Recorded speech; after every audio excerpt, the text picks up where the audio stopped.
Bien, buenos días para todos y para todas. Muchas gracias por la invitación a la quinta cumbre del petróleo, gas y energía. También un saludo a todos los panelistas y un agradecimiento por aceptar la invitación y a la organización del evento. Muy bien, nos corresponde hablar en este segundo panel de la jornada sobre seguridad energética. Entonces, yo quisiera comenzar el panel mencionando qué es seguridad energética. Y cuando uno revisa la literatura, la Agencia Internacional de la Energía, entre otras, coinciden en una definición. La seguridad energética es la capacidad que tú tienes para proveer tus recursos energéticos de una manera sostenible y prolongada en el tiempo, con un añadido, digamos, a un precio, entre comillas, pagable, ¿cierto? De una manera affordable, como se dice, como lo define la Agencia Internacional de la Energía. Asimismo, esa seguridad energética no es uniforme para todos los energéticos. Entonces yo tengo una seguridad energética en materia petrolera, una seguridad energética en materia de gas y también una seguridad energética desde el punto de vista eléctrico.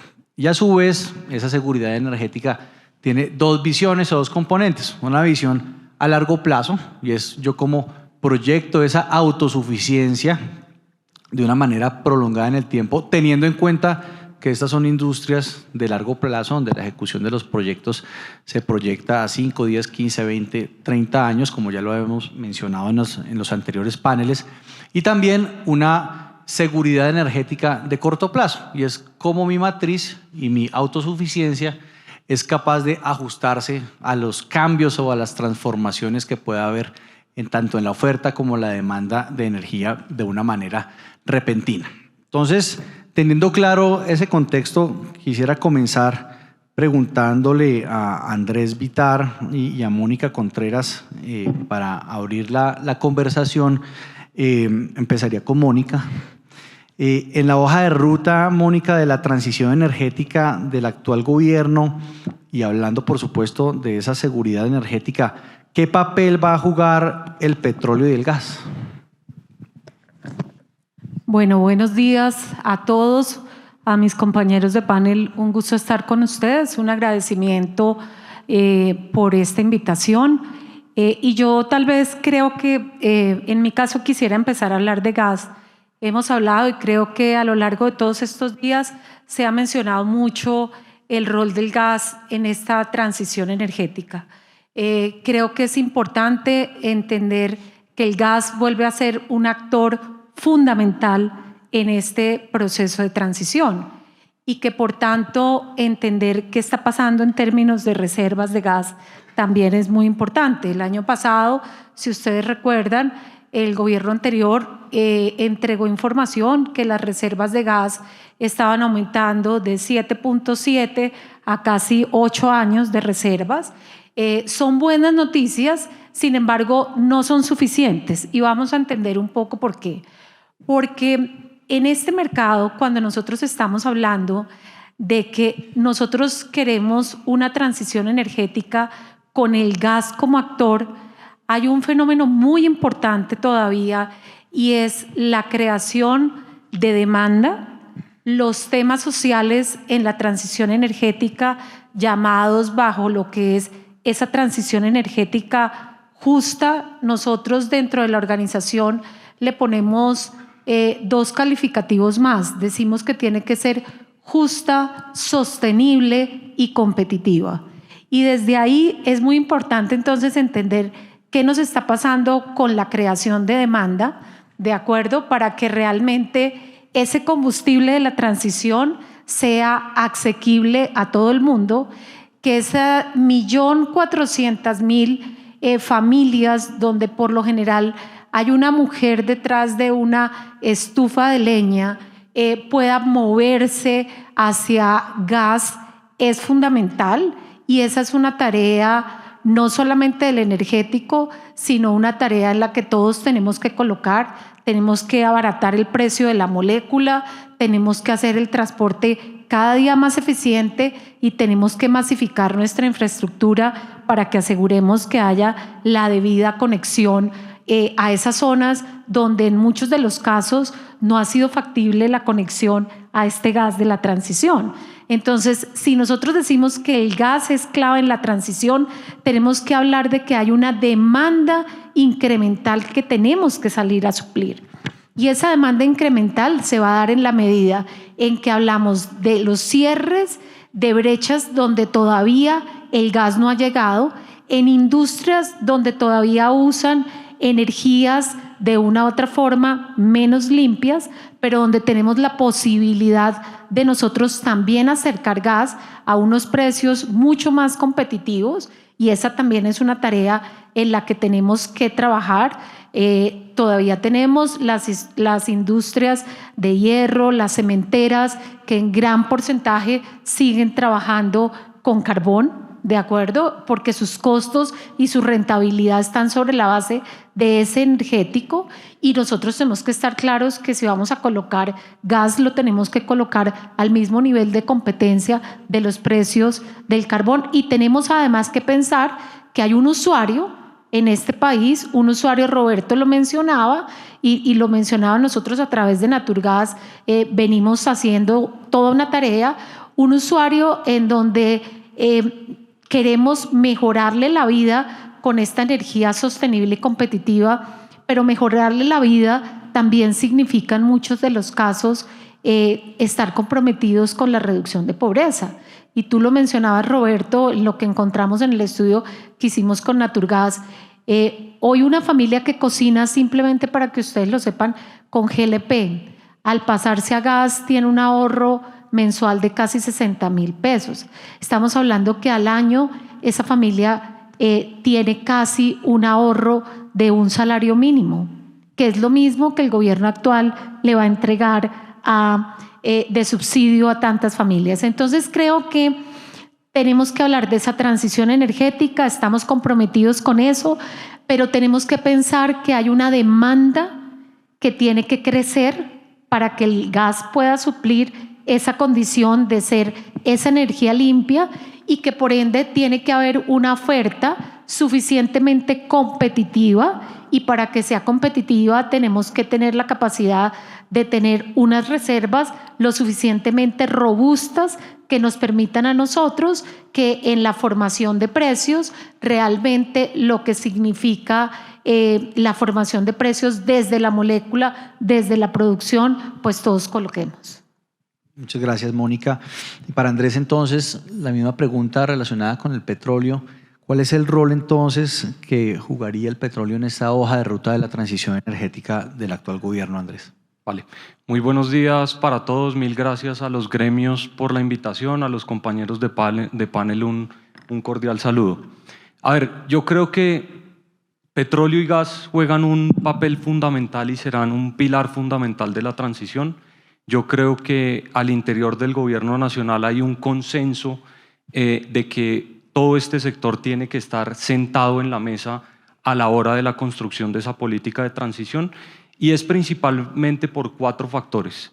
El primero es seguridad energética, y yo le pondría otro apellido que es soberanía energética. Nosotros necesitamos gas y petróleo colombiano. Y tenemos, como bien lo dijo Mónica, reservas de 7.6 años para petróleo y 8 años para gas. Tenemos que seguir explotando los hidrocarburos colombianos. Segundo lugar, indicadores macroeconómicos. Ayer lo veíamos en el panel, la importancia que tiene en la balanza económica de Colombia el sector de hidrocarburos. Y me voy, digamos, a enfocar en tres aspectos fundamentales. La transición energética necesita recursos. Hay un consenso mundial de que Alemania es el país que le ha apostado más fuerte a la transición. Yo le dije al equipo de la agencia ayer, necesito saber cuánto ha invertido Alemania para hacer la transición energética.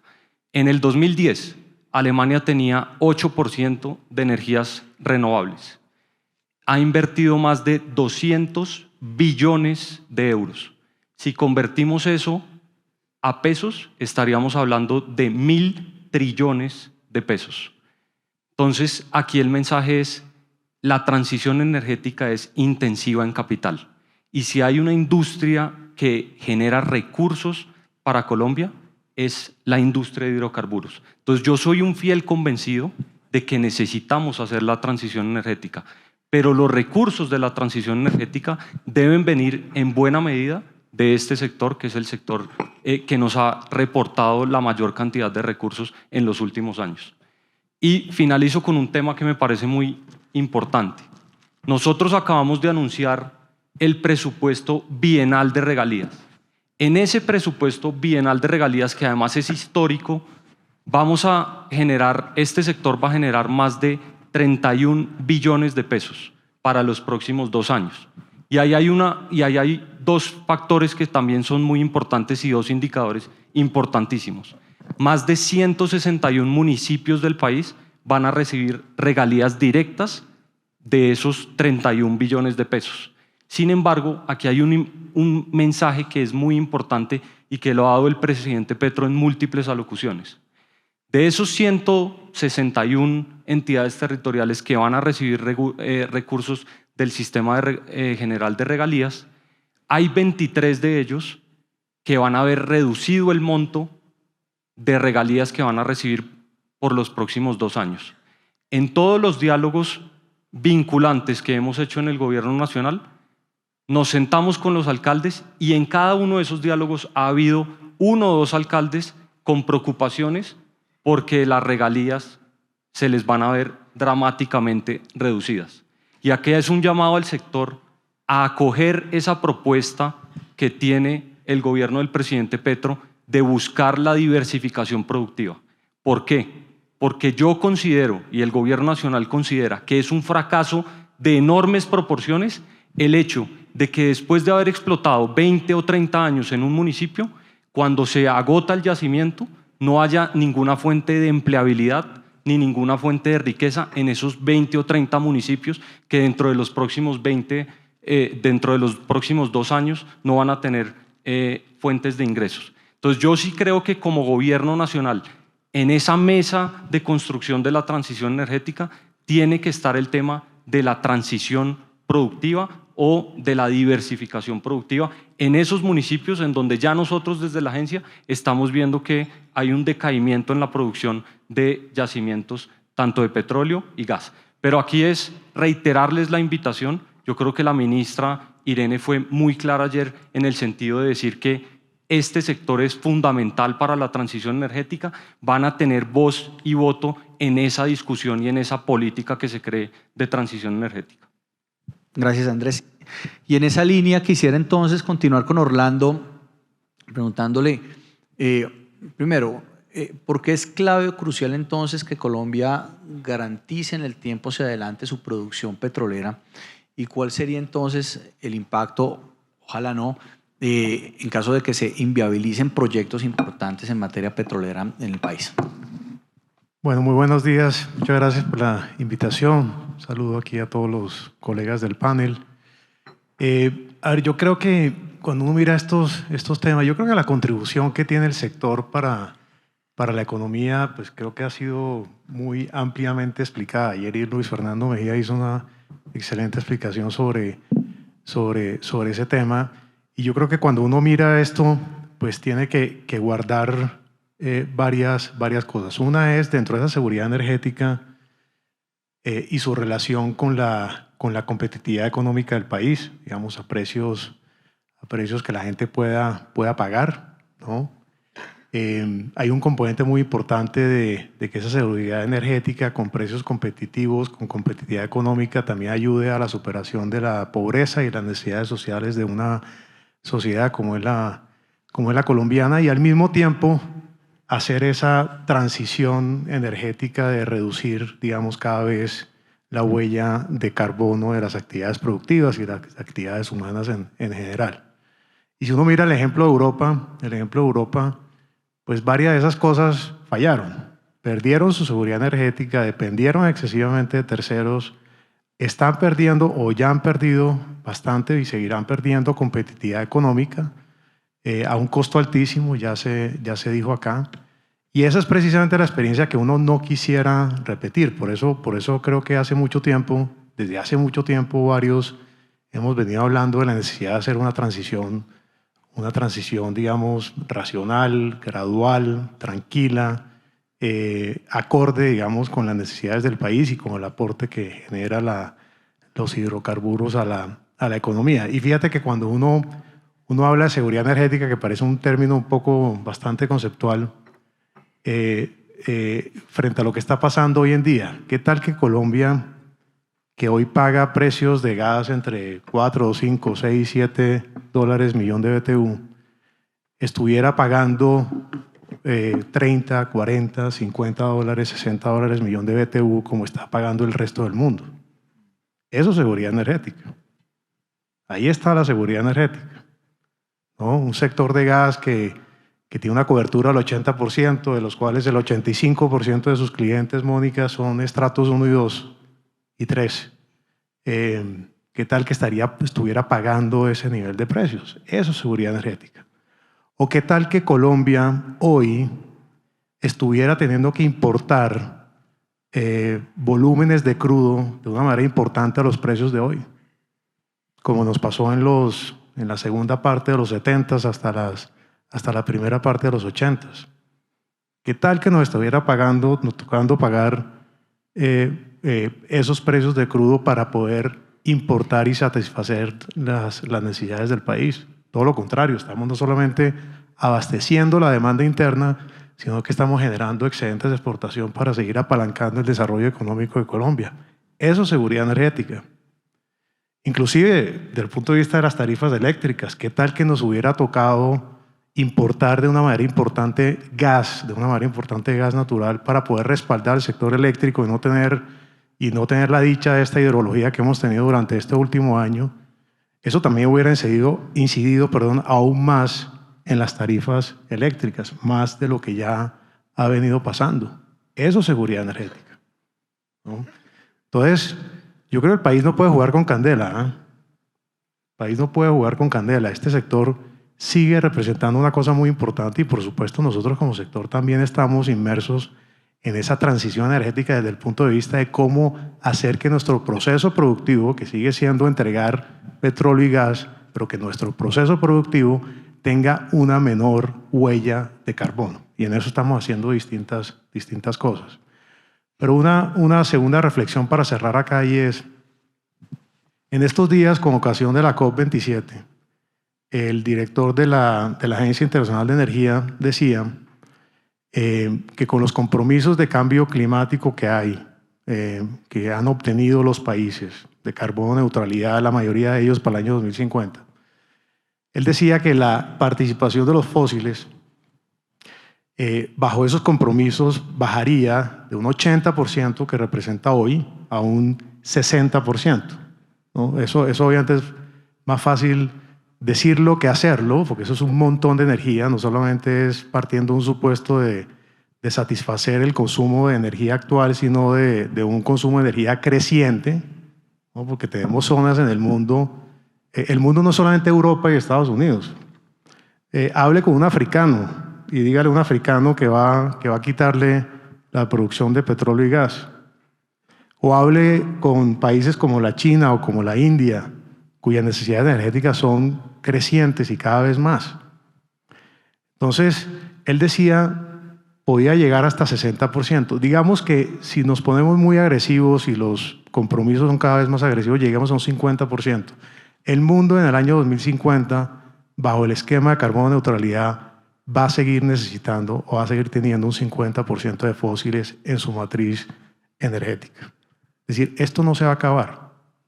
Y por el otro lado, una noticia que leía en el The Economist hace unas semanas decía que Arabia Saudita, en este entorno, piensa aumentar su producción de 10, 11 millones de barriles que está produciendo hoy a 16 millones de barriles para el año 2050. Entonces uno dice, bueno, ¿esto cómo se come esto? Y básicamente lo que ellos están viendo es que en el año 2050, un consumo menor, en principio un consumo menor de hidrocarburos, los países que van a seguir compitiendo y que van a mantener su participación en el mercado, que van a quedarse en esa foto, son los países más competitivos. Y Arabia Saudita claramente tiene los costos de producción más bajos. Entonces Arabia Saudita no solamente está pensando mantener su participación en el mercado, sino subirla de manera importante. 50% de incremento. Entonces, esa es una reflexión y obviamente creo que el gobierno en sus mensajes probablemente no está en esa sintonía. Es una reflexión de un país como Colombia. ¿Por qué Colombia va a renunciar a eso? Si la demanda va a estar ahí, va a ser menor, claramente va a ser menor, pero ¿por qué no mantener una cuota en ese mercado y seguir asegurando su seguridad energética? Muy bien, gracias Orlando. Y entonces vuelvo con Andrés y en esa línea, ¿qué está haciendo el gobierno y qué se hace desde la NH precisamente entonces, Andrés, para avanzar en la ejecución de los proyectos y precisamente fortalecer esa autosuficiencia energética de nuestro país de cara a ese proceso de transición? Bueno, mil gracias por la pregunta porque es de lo que más me gusta hablar. Y yo cada rato que me invitan a foros, yo siempre digo que en el sector tenemos que hacer mucho más en lo que tiene que ver con el relacionamiento con las comunidades. Yo cada vez que voy a territorio con el equipo de la agencia, lo que nos damos cuenta es que esa satanización que hay hacia el sector se da por una falta de conocimiento de las comunidades sobre lo que implica un proyecto de hidrocarburos. Por ejemplo, hay muchas personas en territorio, incluidos los alcaldes y los gobernadores, que no conocen que para la firma de un contrato o para la asignación de un contrato existe un procedimiento que se llama el procedimiento de coordinación y concurrencia, en donde al final de ese procedimiento que se hace en concurso con ellos, se saca una ficha socioambiental en donde se define la hoja de ruta que debe llevar cualquier compañía a lo largo y ancho del país para poder efectuar las actividades exploratorias.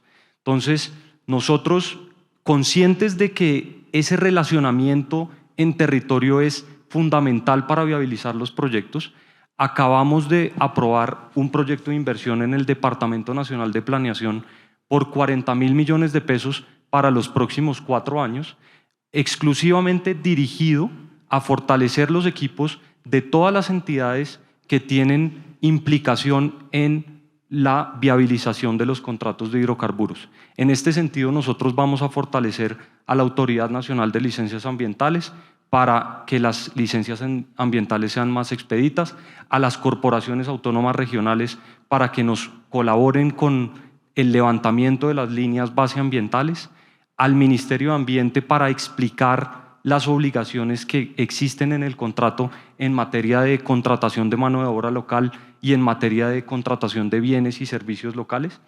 Y aquí es muy importante el mensaje porque es que la agencia muchas veces se había dedicado únicamente a asignar el contrato y después se lavaba las manos y le entregaba el contrato a las empresas y las empresas, digamos, que cargaban con esa carga. ¿Qué estamos haciendo nosotros hoy en día?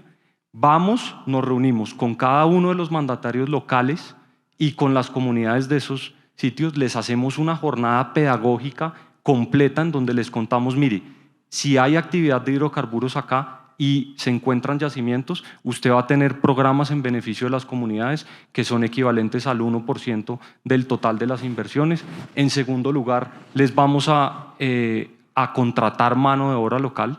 Y lo que nosotros estamos viendo es un cambio en el paradigma en donde cuando nosotros llegábamos no nos querían ni siquiera atender y al final nos están diciendo en las comunidades es, por favor, ¿cuándo va a llegar acá la empresa para generar todo lo que genera el sector de hidrocarburos?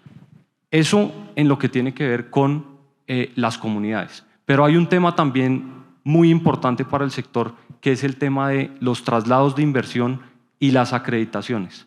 Son 2 mecanismos de flexibilización contractual que incluimos, que ustedes conocen perfectamente, pero tal vez no tienen en cuenta los indicadores que se han generado a través de esas 2 figuras. Nosotros, a través de los traslados de inversión y las acreditaciones, hemos logrado perforar más de 50 pozos y generar inversiones por más de 600 millones de dólares gracias a esta flexibilización que incluimos en los contratos de hidrocarburos hoy vigentes. Entonces yo pensaría, Milton, que son 2 cosas. Más presencia en territorio, fortalecimiento de las instituciones del gobierno que tienen que ver con los proyectos de hidrocarburos y, en segundo lugar, mecanismos específicos del Consejo Directivo de la ANH que le han permitido, a través de la flexibilización laboral, darle, digamos, un mayor impulso a lo que se hace en los distintos contratos en su ejecución. Gracias, Andrés. Y ese rol de la agencia, pues naturalmente, pues a la final se traduce en decisiones empresariales en materia de inversión. Y por eso yo quisiera seguir con Charles y preguntarle, teniendo en cuenta la importancia de estas inversiones de la empresa en el territorio, ¿cuáles son los proyectos estratégicos desde tu perspectiva pues, para nuestro país en el ámbito de hidrocarburos? ¿Y cuáles perspectivas tienen ustedes como empresa, Charles, frente a nuestro país en el corto y mediano plazo? Bueno, muchas gracias y buenos días a todos. Saludos a los panelistas. Yo creo que en respecto de proyectos importantes de medio a mediano plazo, podemos dividirlo entre dos categorías. El primero es recursos de gas. Yo estoy hablando de exploración por nuevos campos y el desarrollo de campos de gas que existe. Y la segunda parte es la infraestructura de transporte. Cómo podemos comercializar los recursos de gas que están en nuevos campos o están en campos que están conectados. En respecto de recursos exploratorios, para comenzar, hay más de 64 teras de recursos de gas todavía para encontrar aquí en Colombia, en la tierra y la costa afuera. Si tenemos 8 años de reservas probados, que son 3 teras, alrededor de 3 teras, este monto de recursos exploratorios es casi 20 veces más grande que los reservas probados que existen. Entonces estamos hablando de recursos de gas por más de 100 años de producción aquí en Colombia. Entonces bastante grande. Estos recursos están ubicados en tipos de campos convencional, que todo el mundo aquí, todos mis socios aquí están produciendo, campos grandes, campos pequeños, y en campos no convencionales. Entonces, el tema de no convencional todavía sigue muy importante en respecto de la seguridad energética de Colombia en el largo plazo. Y toca un día volver a pensar de parte del gobierno en este tipo de recursos de desarrollar. Pero eso es la parte exploratoria. Los proyectos de producción que son más relevantes en el mediano plazo. Hay 2 proyectos supremamente importantes. El primero es el proyecto de Ecopetrol, ubicado en el piedemonte de los Llanos, donde está perforando pozos de desarrollo para mantener el nivel de producción de Cusiana-Cupajagua. Eso es supremamente importante por la demanda en el interior de Colombia, que es alrededor del 60% de producción. Y el segundo proyecto importante en respecto de producción es nuestros proyectos en Córdoba y Sucre en la costa. A desarrollar nuestros campos por los próximos 5 años para garantizar gas por la costa. Esos son proyectos de mediano plazo supremamente importantes para mantener el nivel de producción en el país. ¿Y qué son los proyectos importantes por el largo plazo? Hay la costa afuera de Ecopetrol, grandes descubrimientos que pueden desarrollar. Hay una pregunta todavía sobre la comercialidad de estos descubrimientos. Están ubicados en aguas muy profundas y van a necesitar un nivel de alta tecnología bastante grande para desarrollar, pero sin embargo son muy interesantes en términos de largo plazo. Y como yo lo dije, fracking es un tema que toca regresar en el futuro aquí en Colombia, porque hay bastantes recursos de gas no convencionales en este tipo de depósitos. Poco sensitivo en el momento, pero estoy hablando de largo plazo. Eso en respecto de recursos. En respecto de infraestructura, proyectos de infraestructura, hay varios, 3 importantes. Primero, el bidireccionalidad del ducto de Promigas en la costa, que el gas que está ubicado en la costa pueden llegar en el interior del país vía el ducto de TI. Eso es un proyecto muy importante para ampliar. Segundo es el concepto de la estampilla de la tarifa de transporte, que consumidores ubicados muy lejos en la cola del ducto, como en Cali, pueden pagar una menor tarifa por transporte y pueden utilizar y más gas en precios más económicos. Y el tercer proyecto es de nosotros, el proyecto de Jobo Medellín, a construir un ducto con que podemos conectar nuestros campos en la costa directamente en el mercado de interior. Entonces yo creo que esos son los dos temas importantes, los recursos, exploratorio y desarrollo, y los proyectos de transporte, que son importantes en el mediano y largo plazo. Muchas gracias, Charles.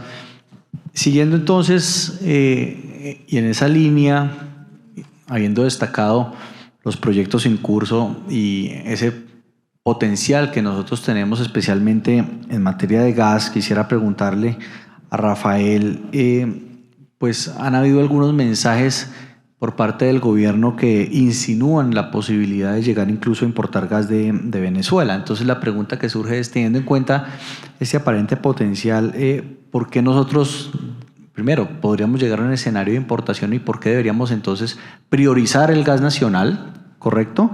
¿Y cuáles serían entonces los beneficios para el país en un escenario de priorización de nuestro gas, Rafael? Bueno, muchas gracias primero que todo por la invitación a la cumbre y gracias pues a mis compañeros panelistas acá. Yo creo que la respuesta es que contundentemente es mucho mejor el gas nacional que gas importado. Y son varias las razones. Hay razones ambientales, sociales y económicas. En términos ambientales, tal vez quisiera ilustrarlo con el ejemplo de lo que está sucediendo en Alemania. En Alemania en algún momento decidieron no hacer fracking. Y lo que ha sucedido es que actualmente están importando gas que traen de los Estados Unidos donde se produce con fracking. ¿Y eso qué impacto ambiental tiene? El gas que se produce en los Estados Unidos tiene que ser licuado, luego colocado en un buque, llevado hasta Alemania y regasificado. Ahí hay un gran consumo de energía y ese consumo de energía genera gases de efecto invernadero adicionales.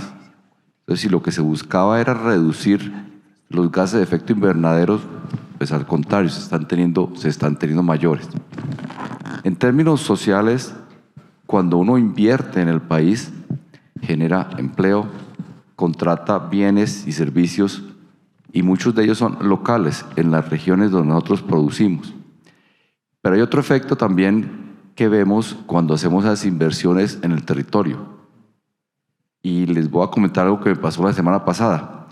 La semana pasada recibí una llamada de un industrial agricultor del área de Córdoba, cerca a Tierra Alta. Esta persona vio que nosotros estábamos perforando un pozo exploratorio. Consiguió el nombre de la compañía que estaba perforando, consiguió mi teléfono y me llamó. Y lo que me dijo es que él estaba muy entusiasmado y muy esperanzado en que encontráramos gas, porque él ha tenido mucha dificultad con grupos al margen de la ley. Y él sabe que si nosotros tenemos éxito, llegamos a desarrollar, seguramente la situación va a mejorar. Y va a mejorar para él, para su industria y también para la zona. Y este es un impacto social bastante importante, ¿no? Poder generar riqueza, no solo con la industria del gas como la nuestra, sino también con otras industrias. Y las ventajas económicas yo creo que durante esta cumbre las hemos visto bastante amplias, ¿no? Es una fuente de generación de riqueza, ese gas que se produce. Los impuestos que pagamos, que como se vio en la tributaria, son bastante apetecidos por el gobierno. Son bienvenidos esos impuestos. La inversión, y si es el gas que viene de afuera, pues esos no pagan impuestos. No se hacen las inversiones locales. Entonces, económicamente, también vimos ayer, y lo mencionó también Orlando, en el caso del petróleo, la generación de dólares, viene gran parte de este petróleo. Y con importación de gas, pues serían dólares que saldrían. Entonces, volviendo a lo que dije inicialmente, es un contundente sí es mejor el gas nacional. Sin embargo, nosotros en Colombia también tenemos opciones de importación. Hay una planta regasificadora en la costa que también es necesario tener. Es decir, el país tiene que tener una seguridad de suministro del gas y puede compaginarse con fuentes externas. eso va a depender mucho del éxito exploratorio y demás. Charlie habló de la cantidad de gas que hay por descubrir, y yo estoy de acuerdo con esas cifras. Es lo que tenemos que explorar y asegurar el gas para el país. Pero lo importante es la seguridad. Entonces, por ejemplo, una planta regasificadora que sea utilizada en el país también es necesaria. Muy bien. Y aprovechando entonces eso que tú acabas de mencionar respecto a la necesidad de efectivamente potenciar y apostarle a los proyectos de producción de gas nacional, en la misma línea también Charles habló de proyectos de infraestructura de transporte. Y aprovecho entonces, Mónica, para preguntarte por qué precisamente los proyectos de infraestructura de transporte deberían estar dentro de la agenda de prioridades del gobierno para garantizar precisamente nuestra seguridad energética. Efectivamente, nosotros tenemos que tener una red de transporte y una conexión de toda la infraestructura gasífera como si fuera una infraestructura terrestre, ¿de acuerdo? Y creo que es muy importante mencionar que por primera vez hemos logrado la conexión de dos grandes gasoductos en este país, como era el gasoducto de Promigas en la costa norte del país con el gasoducto de TGI que tú acabas de mencionar, Charlie. Ese es un proyecto de gran envergadura. Seguimos todavía en manos del gobierno de que nos genere los IPAD para entender, pero ya la infraestructura está lista, está conectada, ¿de acuerdo? Entonces, ese es uno de los temas que nosotros tenemos que mirar y es tener una infraestructura de transporte que esté totalmente conectada.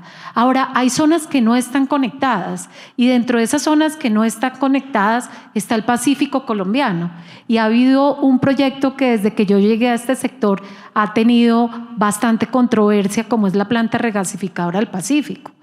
Cuando uno mira ese proyecto, yo les pregunto a ustedes, ¿se justifica que el Pacífico colombiano no tenga una conexión a gas? ¿Eso cabe en un gobierno donde hablamos nosotros de justicia social? ¿De justicia social? Entonces, tal vez lo que uno tiene que pensar es que tiene que colocar modelos de conexión de infraestructura en la que todos pongamos. La regasificadora SPEC del norte del país de la que están hablando fue un proyecto financiado por los privados, ¿de acuerdo? Y eso fue lo que hizo que el proyecto fuera bancable. Nosotros tenemos que pensar que el Pacífico colombiano tiene que estar conectado al país. Buenaventura tiene que ser una fuente de una vocación exportadora más adelante si es que queremos exportar hidrógeno dentro de las nuevas tecnologías como uno lo pudiera hacer hacia el futuro, ¿de acuerdo? Pero hoy no tenemos infraestructura. Entonces, sentarnos de manera conjunta y entender cómo hacer ese proyecto viable creo que es tarea de todos, ¿de acuerdo? En este momento, si es que realmente queremos hablar también de justicia social. Coincido que no es un proyecto que se lo tenga que pagar o que esté en manos de que el proyecto solamente sea bancable y sea pagable a través de tarifas por todo el consumidor o el usuario de Colombia, pero estructurar proyectos que sean bancables para que las zonas estén conectadas creo que es sustantivo. Y ese es uno de los proyectos en donde el gobierno volvió a abrir pliegos y yo creo, y aprovecho a mis compañeros de paneles, sobre todo a Charlie que está acá, que siempre ha sido muy vocal sobre este proyecto, a que juntos entendamos cómo conectamos al Pacífico colombiano. Y coincido en que también todo el tema tarifario para nosotros es muy importante. Tener el estampillamiento que Charlie lo mencionó es sustantivo. Hoy estamos hablando de un estampillamiento a nivel nacional con tarifas enter-exit. Pero no quisiera seguir hablando de lo que significa solamente la infraestructura sobre lo que es el core del negocio. Nosotros traemos proyectos importantes. Yo no sé si toda la gente de Bogotá sabe, pero Bogotá tiene solamente una entrada de gas, ¿sí? El día que esa entrada de gas a Bogotá le falla, resulta que quedamos sin gas y quedamos sin podernos levantar a tomarnos un café, o quedan la mitad de las industrias que están en la ciudad de Bogotá literalmente paradas.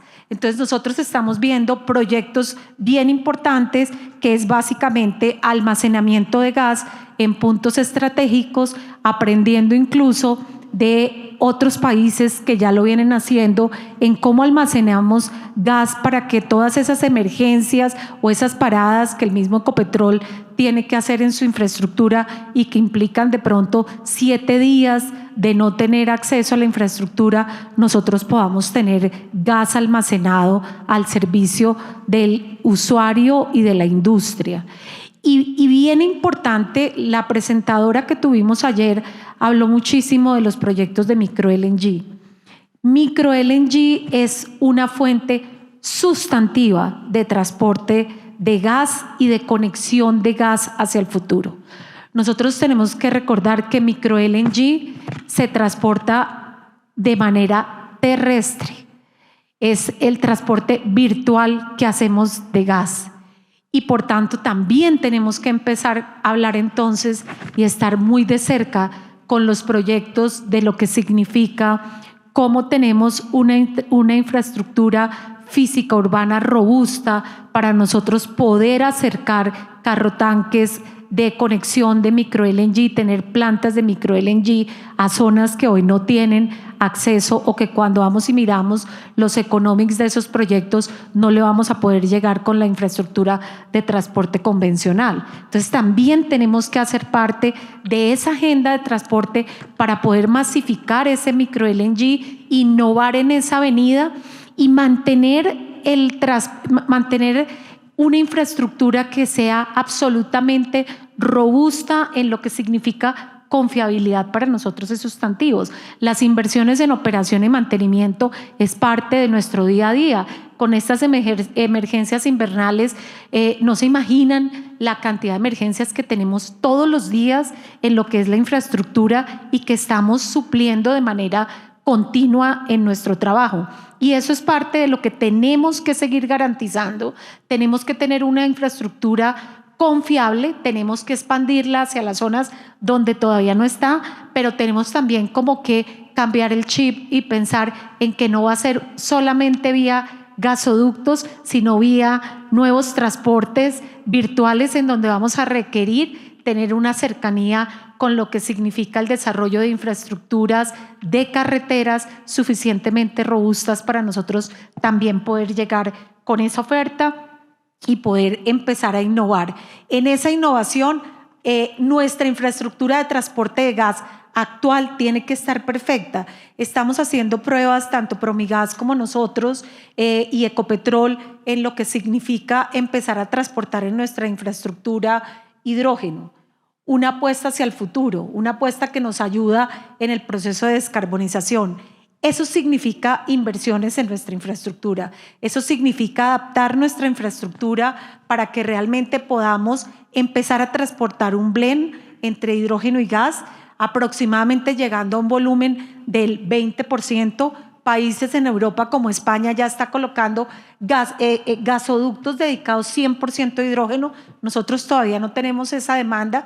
Tenemos que aprovechar la infraestructura actual que tenemos y empezar a correr en algunos tramos esas pruebas, pero un hidrógeno que adicionalmente la demanda todavía no está, pero sí hay una vocación exportadora en este país, pues realmente hay una posibilidad inmensa de exportar hidrógeno hacia países como también nos lo mostraban ayer, de todo lo que significa China, todo lo que significa India, todos los países asiáticos que están teniendo demandas relevantes hacia lo que es gas y a lo que son estos nuevos energéticos mucho más limpios.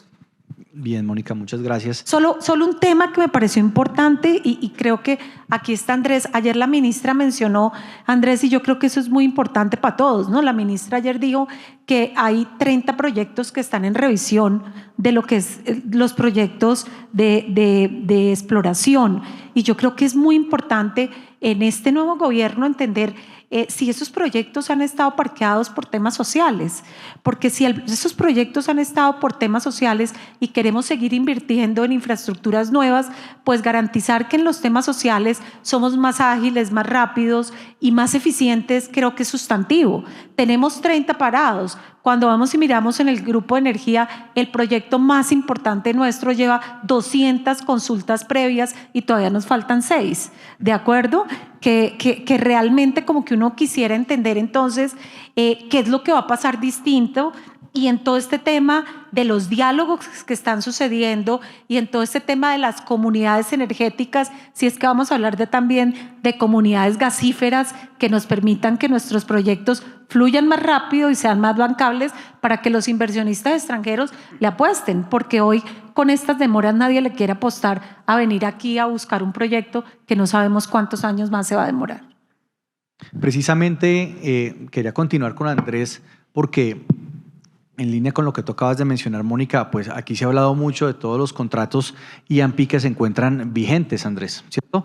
Pero pues también es necesario tener en cuenta que buena parte de estos contratos se encuentran suspendidos por fuerza mayor. Entonces hay unas razones de carácter ambiental, otras razones de carácter en materia de seguridad, entre otros. Entonces, aprovechando lo que mencionó Mónica anteriormente en esa línea, ¿cuáles son los planes que tiene la NH para solucionar precisamente la situación en la cual se encuentran estos contratos en situación de suspensión? Bueno, me parece muy importante tener las cifras claras. De contratos suspendidos a hoy hay 38, ¿sí? De esos 38 contratos, 15 están suspendidos por conflictividad social. Es decir, cuando llegan las compañías en esos territorios, hay un rechazo o hay una satanización de la industria en esos municipios o en esos departamentos. Las demás causas son por orden público. Otra causa también es por los planes de ordenamiento territorial que son aprobados por los consejos municipales, en donde en algunas ocasiones impiden a través del plan de ordenamiento territorial que haya actividad de hidrocarburos. Y hay otros que están suspendidos por causales ambientales. Entonces, ¿cuál es la estrategia? Yo lo comentaba al inicio. Hemos creado un proyecto de inversión con vigencia de 4 años, en donde vamos a destinar 40.000 millones de pesos para el fortalecimiento de la ANLA, en lo que tiene que ver con licencias ambientales, y vamos a destinar también de esos 40.000 millones de pesos la posibilidad de tener mayor presencia en el territorio. Hay una cosa, y Orlando, Rafael lo conocen, que hemos venido haciendo, y es la socialización de los contratos que fueron adjudicados en la ronda 2021. Hemos ido a cada uno de los municipios del país y a cada uno de los departamentos a contarle a los alcaldes y a los gobernadores quién es la empresa adjudicataria, en qué municipios dentro del departamento van a hacer las actividades de hidrocarburos, y les contamos qué implica el contrato de hidrocarburos.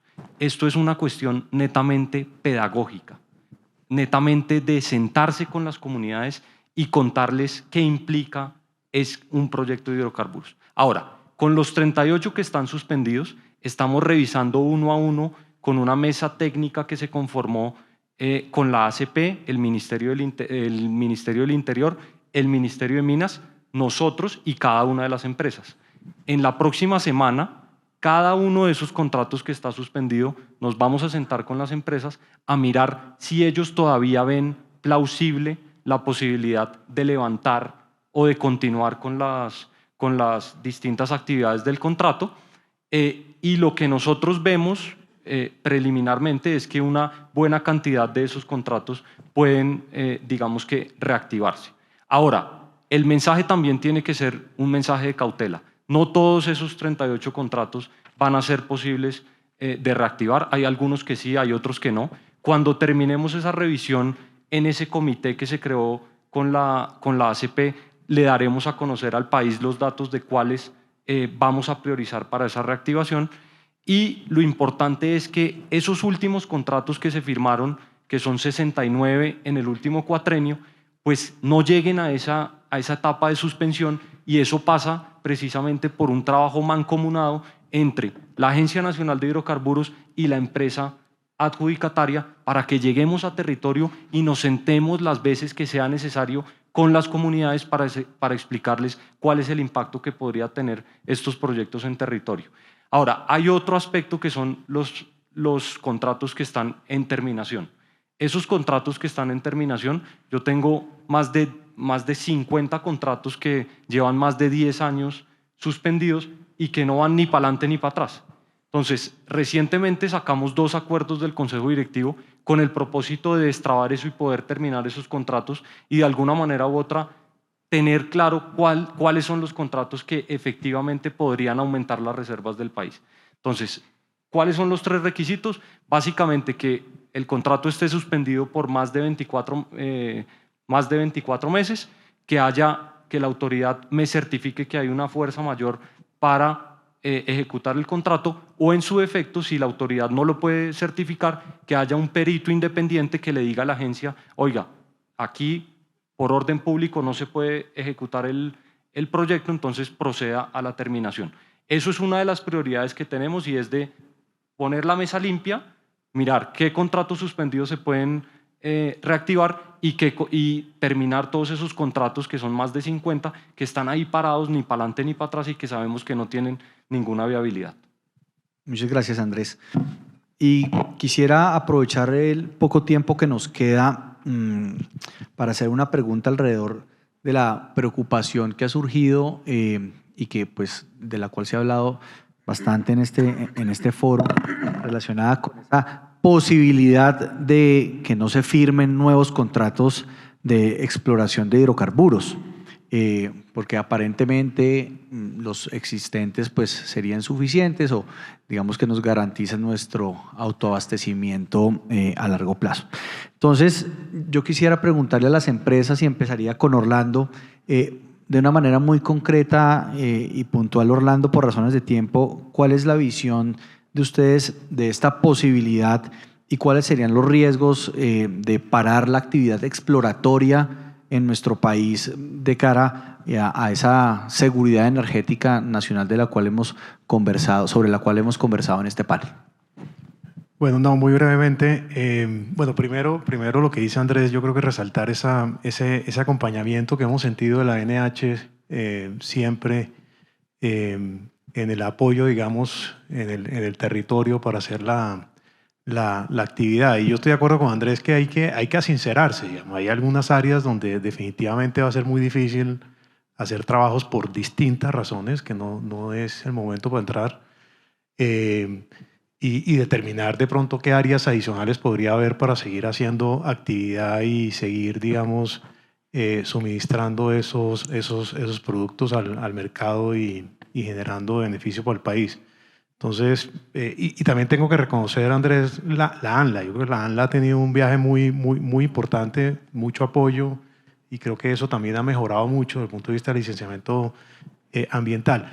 Yo creo que la respuesta corta a tu pregunta es, y el análisis que hemos hecho a nivel de la ACP, doctor Lloreda, es que definitivamente si uno quisiera mantener el marco fiscal de mediano plazo, mantener una producción aproximada de 740, 750 mil barriles día en los próximos años, pues la conclusión de la ACP que hemos hecho, digamos, del análisis que se ha hecho dentro de la ACP, es que efectivamente sí se necesitan nuevas áreas, sí se necesitan nuevas áreas.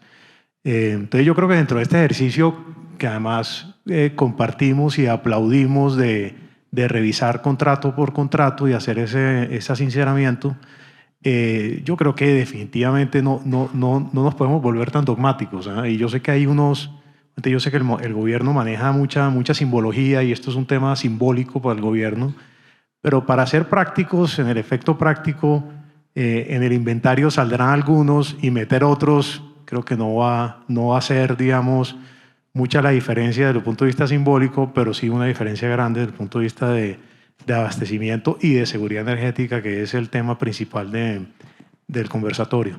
Y un comentario rápido final es la importancia que esas nuevas fuentes de suministro, por ejemplo, hablando del tema de gas, a nosotros nos interesa mucho aumentar la participación del gas en nuestro portafolio.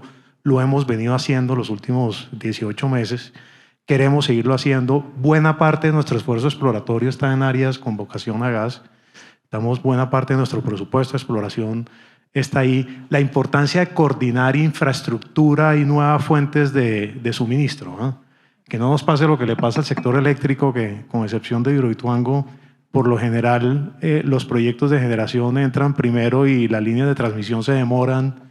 Y eso tiene un efecto en la tarifa, ¿no? Eso tiene un efecto sobre el consumidor, ¿no? El costo de las restricciones cada vez es mayor. Entonces, la importancia que la infraestructura, fíjate el caso que a mí me parece un poco insólito de la conexión de los dos mercados interior y Caribe. Llevamos años hablando de eso, pero años. Un tema que desde el punto de vista de infraestructura física ya se hizo, era realmente muy pequeño, Mónica, hacerlo, pero por alguna razón seguimos años después pendientes de que el sistema fluya y que efectivamente la molécula pueda pasar del Caribe al interior y viceversa. Entonces yo creo que ahí también nos falta mucho, en vez de estar en este debate de que si importamos o no importamos, porque no más bien nos concentramos a ver cuáles son los proyectos costa adentro y los costa afuera que se han anunciado recientemente muy importantes. De hecho, el doctor Bayona menciona que los de costa afuera recientes pueden tener reservas superiores a Acuciana. Uno dice, bueno, vamos a concentrar toda nuestra energía, en vez de estar discutiendo sobre Venezuela, más bien concentremos toda la energía del gobierno y de las empresas en sacar eso en relativo corto tiempo, y se puede hacer, se puede hacer. Nosotros tenemos un proyecto exploratorio en Guyana. Exxon ha tenido unos resultados excelentes en Guyana.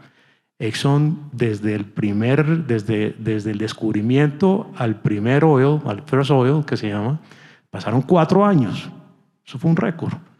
Se puede hacer. Es decir, se puede hacer si hay el apoyo del país, el apoyo del gobierno, obviamente por supuesto con las empresas metidas de lleno, se puede hacer, se puede sacar esos recursos que se han encontrado ahí. Entonces yo creo que tenemos que orientar nuestras energías, no debatir tanto de cosas que no vale mucho la pena, y más bien enfocarnos en lo que hace la diferencia. Pues antes de contestar la pregunta, si era la conexión, como dices tú, uno la ve sencilla. Yo también cuando llegué al sector dije, ¿esto por qué no está conectado? Pero es importante que sepamos que incluso nos tocó hacerlo por nuestra cuenta y riesgo. ¿Sí me entiendes? O sea, arrancamos y dijimos, vamos a tomar el riesgo nosotros de conectar, y ahí es donde desde lo público y desde el gobierno, pues lógicamente uno también requiere que eso esté en la agenda de ellos, ¿de acuerdo? Y que entre con la misma prioridad para nosotros poder tener conectado el sistema. A la pregunta concreta que estás haciendo, yo creo, aquí hay un punto muy importante y creo que siempre lo hemos hablado, y es que el gas más costoso es el que no se tiene. Ese es el gas más costoso para el país, ¿de acuerdo? Y por tanto, nosotros tenemos que seguir trabajando en acelerar todo lo que significa como quitarle ese seguro a esos proyectos, que por eso era mi pregunta, Andrés, a esos proyectos que estén parados y que realmente podamos avanzar, porque además eso tiene un costo, como bien decía, en la tarifa del usuario, que es muy grave para el país, pero nosotros también tenemos que asegurar que esos proyectos nuevos los asinceremos para entender cuándo están conectados al Servicio Nacional de Transporte. ¿De acuerdo? O sea, también creo que desde el punto de vista de tecnologías, a mí me encanta oír a Felipe cuando dice proyectos de exploración que antes podían durar 4 años, puede que desde el lado de tecnología acerquemos un gas en menos tiempo al país. Y creo que eso es muy importante para el país. Pero yo no descarto las posibilidades de importación. Hoy lo hacemos, hoy importamos gas en el país, y por eso nosotros tenemos que tener... Nuestra tarea es tener el respaldo que el país requiere, con las fuentes correctas, con los precios correctos, ¿de acuerdo? Y ese es el mix que tenemos que buscar. Entonces, bienvenidas las importaciones si es que no tenemos la capacidad de generar el respaldo y la producción interna, porque nosotros tenemos que garantizar que el país, la industria, ¿de acuerdo? Y la economía colombiana se mueva en el ritmo de crecimiento que requerimos para realmente continuar en la senda de desarrollo social que Colombia requiere. Gracias, Milton. Pues en respecto de conexión, no preocupas. Vamos a conectar la costa con el interior. Pero en el tema de cero bloques nuevos, estábamos en esta posición en el segundo término de Petro, ¿no? De Santos. En el segundo periodo de Santos no era ni un solo contrato nuevo de EMPE, ni uno.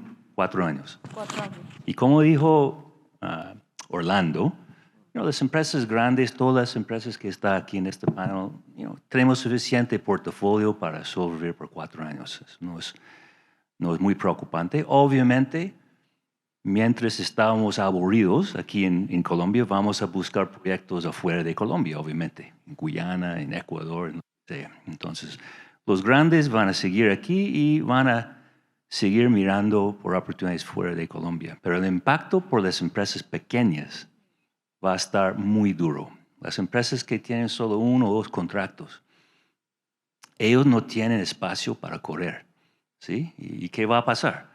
Si ellos van a tener descubrimientos interesantes, ¿dónde van con esos? Obviamente, eso es una oportunidad por los grandes, otra vez, a consolidar, a comprar los pequeños. Y por la última dato sobre eso es que las empresas que quieren entrar a Colombia, a participar aquí, no pueden. Entonces, ellos van a buscar oportunidades fuera de Colombia también. Entonces, eso en mi opinión, es el impacto de Cero Rondas. Bueno, antes de responder, quisiera agradecerle. Uno siempre viene a las cumbres esperando buenas noticias de parte del gobierno, ¿no? Y sí la tenemos, ¿no? De ese nuevo énfasis que hablaron tanto Andrés como la ministra en destrabar los bloques que están trabados. Obviamente vamos a agradecer más y dentro de esos que se desbloqueen estén los de Jocol, ¿no? Eso sería aún mayor agradecimiento. Pero contestando a la pregunta, sí necesitamos seguir explorando, necesitamos nuevos bloques. Primero porque hay potencial y Charlie lo ilustró muy bien, es decir, tenemos el potencial para explorar. Segundo, porque tenemos la responsabilidad nosotros como compañías en suplir esa demanda creciente que hablaba Mónica. Es decir, no es solo sustituir la producción actual que tenemos, sino una demanda creciente, o como lo decía Roberto, disminuir la pobreza energética que tenemos en Colombia. Entonces sí necesitamos ir explorando. Y Andrés también quiere... Solamente, digamos, 3 comentarios. El primero, la decisión de no firmar nuevos contratos no está escrita en piedra, está siendo analizada por los distintos entidades competentes del gobierno, incluido el Ministerio de Minas, el Ministerio de Hacienda y nosotros. Entonces, yo creo que ahí la puerta está abierta, la discusión está abierta y ustedes juegan un papel fundamental en esa discusión. Primer comentario. Segundo comentario, yo no quiero que pase desapercibido el tema de los 22 municipios que yo les cuento que en el presupuesto bienal de regalías van a ver reducido su monto de regalías, porque es muy importante como mecanismo para cerrar las brechas en esos municipios. El mensaje es muy claro. Si nosotros explotamos hidrocarburos allá por 20, 25, 30 años y finalizado el yacimiento, dejamos a esos municipios sueltos, sin ningún otro tipo de diversificación productiva, yo creo que es un fracaso de la industria y de nosotros como Estado. Entonces, por eso yo quisiera reiterar ese mensaje importante que está en el Plan Nacional de Desarrollo, y es el tema de la diversificación productiva. No puede ser que después de 25, 30 años, en esos territorios en donde se hizo explotación de hidrocarburos, no haya ninguna otra fuente de empleo o de riqueza para esos territorios. Entonces creo, dentro de lo mucho que yo le pido al equipo de trabajo en la agencia, es que piensen más allá.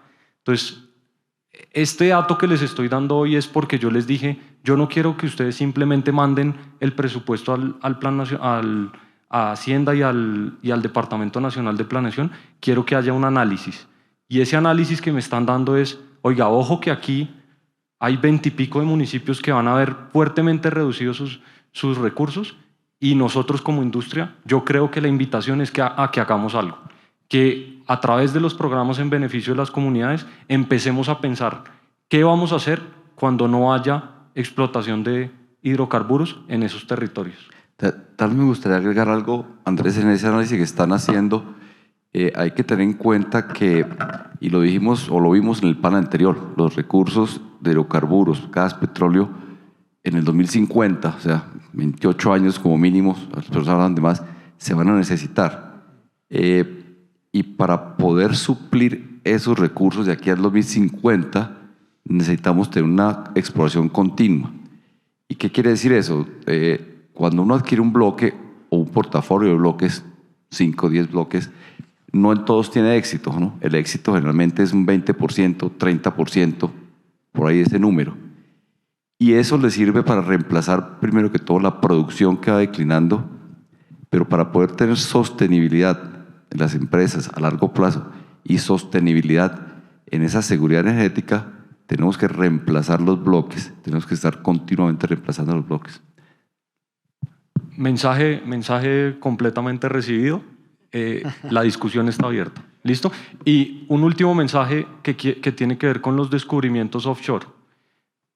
En ese mecanismo de lo que yo le he pedido al equipo de la ANH de que piense más allá, ¿de qué más podemos hacer? Nosotros estamos hoy vinculados a la discusión del tema de transporte a través de Entry-Exit de estampilla. Ya desde la agencia nosotros estamos mirando cómo podemos involucrarnos en esa discusión y adicionalmente acabamos de contratar offshore en el Caribe la línea de base ambiental para que cuando Shell, Petrobras y Ecopetrol tengan ya claro cuál es la magnitud de esos descubrimientos, nosotros podamos decirle, mire, acá está la línea de base ambiental, tenga cuidado con lo que hay allá abajo en el fondo marino, y eso lo estamos haciendo a través del INVEMAR. Entonces, desde la agencia estamos pensando mucho más allá. ¿Listo? Bien, muchas gracias, Andrés, por todos esos mensajes. Yo creo que las ideas y los mensajes son contundentes, han sido claros. Por razones de tiempo vamos a cerrar el panel dándole las gracias a todos los panelistas, Andrés, por supuesto, a la organización, y ojalá que estas ideas y estos mensajes que se han transmitido sean tenidos en cuenta en su momento por los tomadores de decisión de cara a las futuras decisiones para el sector. Gracias.